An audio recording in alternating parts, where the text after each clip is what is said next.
Happy Good Friday out there, everybody. Welcome into another edition of PubSportsRadio.com's Hot Topics. We're talking NFL draft. Let me bring in the big man on campus right now, Jeff. Hot Topics going around. We've done a lot of groupings already. Today, we're going to get after the big uglies here. We're going to go defensive line and defensive tackle, which means pass rushers, defensive tackles. Got a lot of them here, a lot of good ones. We talked about this the other day, Donnie. The key to a good football team is the trenches.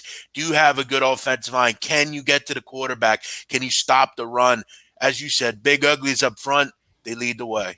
Yeah, look, we get the flash and sizzle guys. Obviously, Chase Young, going to go probably number 2 overall. Then we're taking a look at some guys a little bit farther down, like Chason, Epinesa, and also Gross Matos. But also, Jeff, don't keep it. Look, some of these big boys, and again, we talk in Philadelphia. Fletcher Cox was drafted, around the 10th or 11th to the Philadelphia Eagles quite a few years ago. Defensive tackles can dominate, and Aaron Donald, of course, for the Rams, is a picture of that. We're taking a look at Derek Brown, Kinlaw, and also Blacklock out there as well. A lot of options to go with to improve your team on the defensive line.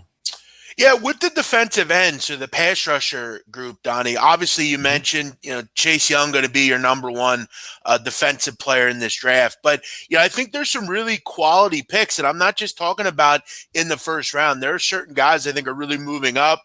You look at kind of a guy other than Chase Young. Gross Matos is an interesting kid. Penn State had a really good senior season. Donnie, this kid plays a lot of purpose. For anyone who doesn't know, in his childhood, his father died and his younger brother died. He was actually struck by lightning, his younger brother. A very sad story, but I think if you know anything about Gross Matos, he has played with a purpose his entire life. He's got a lot to play for. He's got a lot of honor to bestow upon his family. I think he really has that general want and reason to play. I think he's still green, though, Donnie. I think he's got a lot of work to do, and I think the right coach in the NFL, I think, could really mold him into a really good football player. He's a strong kid. I think he needs to get a little stronger, though. I think to really use all of his tools. His hand placement's kind of poor, but I think there's a lot of boom or bust potential with him, and I think he's going to be a guy that's taken near the end of the first round. I think to go to a good football team, Donnie, that has room for a little bit of a wait-and-see approach with him. I think he's a guy you can let kind of get his feet wet a little bit late in the season or even early in the season. I think he could be a productive player. He just needs to get the right coach. I think with the right coach, I think he'd be a really solid pass rusher. As far as kind of a deeper player, this guy had a really good Senior Bowl, Donnie. He had interception. He had a couple sacks. Bradley Anae from Utah, strong kid. He had 25 reps at the combine. Ran a 4.93. He's quick. He can get off really fast. He's a good run stopper. My only concern with him is he can become a little kind of rowdy with the way he plays. Wouldn't surprise me if he becomes a guy that you're always seeing commit penalties, kind of a Derek Barnett type of player. He's got that fiery personality. He'll mix it up with tackles. The issue is, Donnie, as we know in the NFL, they call you for penalties for that. So, Nye has a lot of get off. He's a kid that really made Jalen Hurts have trouble in the Senior Bowl. He looked really good on tape. He's quick. He can get by people. Maybe even down the road, he's kind of an outside kind of edge rusher kind of guy. But, I think there's some solid tackles in this draft. As far as Donnie, the lineman, and I know you love a good defensive lineman as far as like a nose tackle, right? Obviously, we're going to keep off and look at certain guys. But you mentioned Derek Brown. He's a fascinating kid. Kind of reminds me a little bit of Quinnen Williams, the type of player he is as far as, kind of the stock. He comes from Auburn.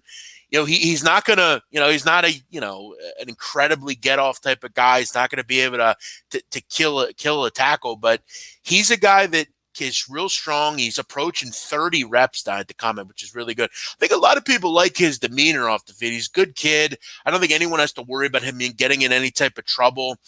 He's strong. He's got the real ability to kind of just play up and just hit that center, hit that guard.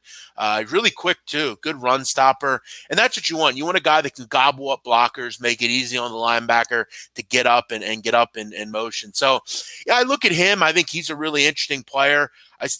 There's a lot of comparisons to Chris Jenkins. He actually played for many years in the NFL with the Green Bay Packers. Mm-hmm. Yeah. He's got a good size here. Real big kid as well. 6'5", 326. He's approaching that 330-pound range. Really good size. One other one, just kind of a more of a sleeper player. He's kind of a totally different player than kind of who I just mentioned, but I think he can be something down the road. And that's this kid, James Lynch. He's more of a defensive end, played at Baylor. He's kind of undersized, but Donnie, great thing about being undersized, you're generally a lot quicker. Strong kid, good attitude. Has that kind of Matt Ioannidis feel. That was a great comparison that Lance Zierlein made. He's a good special teams player. I think he's going to get up and make some plays as far as in the special teams game, blocking kicks, things like that. He's a burly kid. He's thick, but he's really quick as well. He can really get off the edge and make things happen. So, there's some obvious spots here, Donnie, to look at. Defensive line is obviously an important thing. No, you're exactly right. But also when you take a look at the defensive tackles, Jeff, and the defensive ends, a lot of times that we see like the defensive backs, maybe wide receiver, linebacker, you get those small school guys. But when you're looking down the list here, Jeff, of the top defensive tackles available as well as the top defensive ends, they're big school made. I mean, looking no further than Auburn, you got Derek Brown listed as the number 1 overall defensive tackle. And then also, Marlon Davidson coming in and Nick Coe as well. A lot of the big schools, SEC schools, dominate these. We don't really see that approach for like, a Division II team or when it maybe one of the MAC teams there. It looks like if you're one of these dominant, big, ugly guys, you're coming from a big program. Yeah, you're totally right. A guy, kind of from a big program that we didn't talk about, defensive end, edge rusher, Jabari Zuniga from Florida. You talk about a kid, Donnie, 6'3", 265, ran a 4.64. That's incredible. That's really quick. He's a strong kid as well. Actually put up more reps than Derek Brown did, which is pretty impressive. He played basketball in high school. Really kind of an interesting kid. He's a guy that's starting to have some interest to me. You want those long limb kids that can go out and just kind of blow by those tackles. That's kind of the key. You have good get off. You can do the spin moves and things like that. Kind of a rare kid as far as what you're going to find. So yeah, as you said, I mean, the SEC is kind of right up there. I mean, you look at really every high level defensive end. I mean, it's blue bloods. It's, Notre Dame. It's Penn State. It's Ohio State. It's Florida, Alabama, Auburn. So yeah, that's where you're going to have to look, but there are some gems. I mean, you have some guys, some kids from North Dakota State, James Madison. Sometimes you can find some diamonds in the rough. Yeah, you get those new age guys too, Jeff, because a lot of times you take a look at maybe the older scheme outside of the faster guys. I'm trying to bring it the old Javon Curse. Like we talk about those freak type athletes. That's really the new age of the NFL because when you take a look at guys like AJ Epinesa and even when you're talking about Gross Matos, 6'5", 6'6", 275, 266. Those guys with the explosion that, of course, if they can't get to the quarterback, if you're 6'5" and you're lengthy, you knock so many passes down too.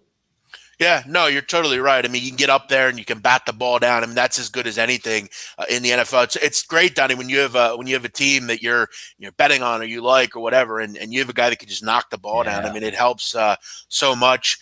There's so much talent. It's really kind of unbelievable, Donnie, when you look at all these different positions, and we've pretty much done that. You look at just how much talent there really is and how impressive some of these kids are. It's got to be really daunting. And, it's funny, Don, I was listening to the Howard Stern interview that Tom Brady had. Yep. And Howard Stern mentioned a good question. He talked about how, for Tom Brady, when he was going into the NFL draft, how scared he probably had been because there's so much talent there. You'd have to really figure. And you really are 1 in a million if you could find a way to get to the NFL or the NBA or whatever. It's really fascinating. But you have a lot of these kids that have just stories outside of the NFL, a guy like Gross Matos that's really playing, I think, for something higher and something bigger. And there's so many great stories. Really looking forward to the draft. It's a great time. You really are able to put on your GM hat and you're really able to do that. I asked Donnie, wanted to plug this at Pup Search Radio. I put out my Eagles only draft. Ooh, so I got to take a look at that. Yeah, where I want the Eagles to go. Maybe, Donnie, we could even do running backs on Monday or something. Yep. We kind of forget about the running backs, but don't forget, the Eagles won a Super Bowl in 2018. One of the key players in that Super Bowl, Corey Clement, a guy they didn't even draft, but they ended up picking off the scrap heap. If you can find those guys, Donnie, you can win Super Bowls. No, played a huge role in that. And also, you bring up a good point. We're talking about Tom Brady heading into the draft, into the combine. You talk about these guys, the single best player on their high school teams, one of the best players on their college teams. Then you get in a room, Jeff, where everybody is just as good, if not better than you. That's what makes it fun here. That's why it's boom or bust a lot of times in the draft. We will talk running backs. Why don't we make it a point, Jeff? We'll talk running backs on Monday, right here on pubsportsradio.com on our Hot Topic. He's Jeff Nadu. I'm Donnie Seymour. Enjoy your weekend. We'll be back Monday. Running backs on deck here, Jeff. Looking forward to it. Everyone have a great Easter. Make sure you, obviously we always have to stay inside, but, Donnie, doesn't mean if you're like a Catholic, you can watch a mass on YouTube. I did that this morning, by the way. And they're even I believe they're even letting us eat meat as well, Jeff, on Good Friday, since we've already struggled enough here. So yeah, get some pepperoni on that pizza. We have struggled enough. That's a good point. I don't do pepperoni in the pizza, but I'll have some turkey or something at some point. We'll catch you guys later.